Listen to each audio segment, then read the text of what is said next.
When it comes to breakfast, bacon is the order of the day. Or at least the side order.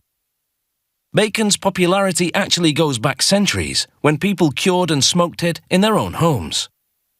But today, you simply have to go to the shop and bring home the bacon.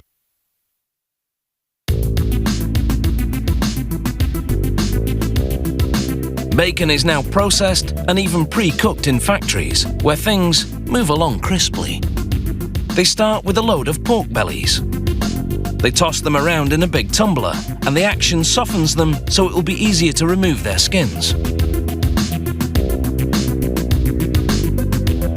They place each pork belly skin side down on a conveyor belt.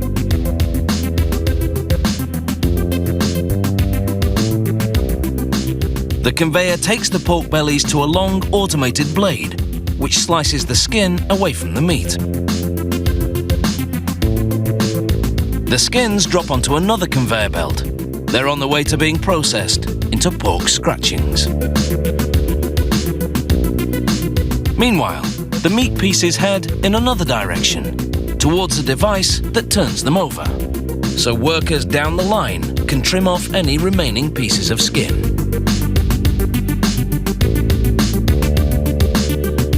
Next, they make a brine solution to cure the pork. This involves funneling salt into a tank of water and mixing it thoroughly to dissolve the salt particles. They add liquid smoke and other flavourings to the curing solution.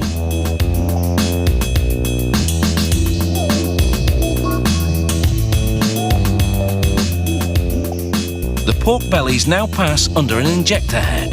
It's equipped with numerous needles that repeatedly inject the curing solution into each pork belly.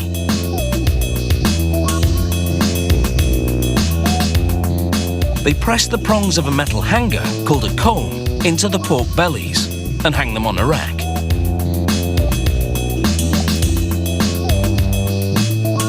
Then it's into the drench cabinet for a shower in liquid smoke. As liquid smoke bombards the meat, it adds flavour and colour to the surface.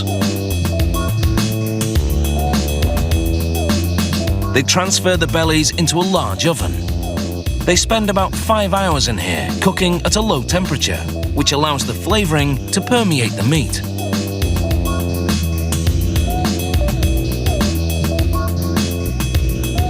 Now it's into a blast freezer for a quick chill down.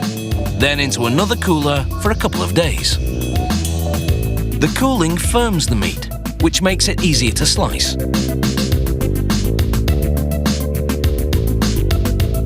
The pork bellies head to a sizing station, where knives trim all the sides.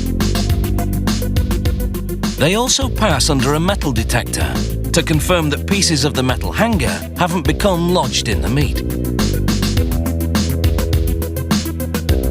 After that, they stack and wrap the pork bellies and store them in a freezer until they're ready to slice them into bacon. This is called the slice line. Here, they load meat slabs into chutes.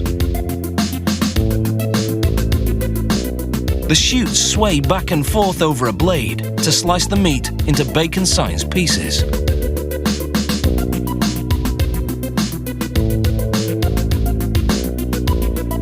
The bacon falls neatly onto a conveyor belt.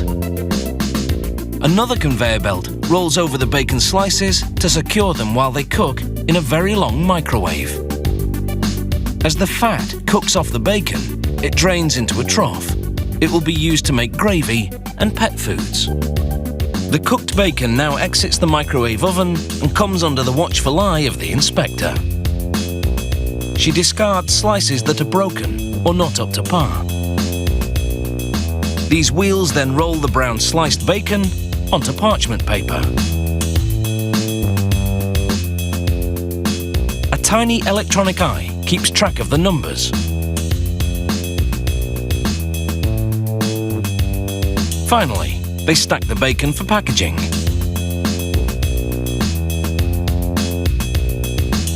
Now that's a job well done. Time to put the coffee on and scramble up some eggs. Red sauce or brown, anyone? slow up, no I don't take shit, I got no